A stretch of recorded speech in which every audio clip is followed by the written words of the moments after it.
భయం పోవాలంటే దేవుడి కథ వినాలా?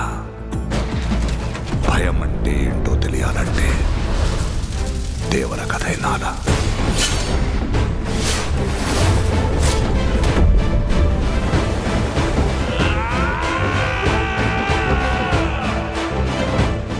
సముద్రం మీద ఒక దేవరున్నాడు చాలు.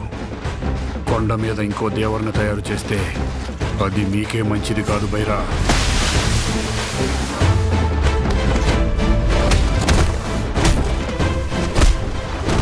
దాంట్లో ఇంతప్పటి నుంచి చూస్తుండగా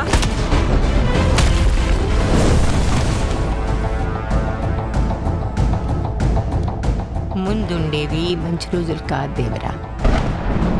మన అనుకునే వాళ్ళెవ్వరూ మనోళ్ళు కాదు. సముద్రం ఎక్కాలా, సముద్రం ఏలాలా?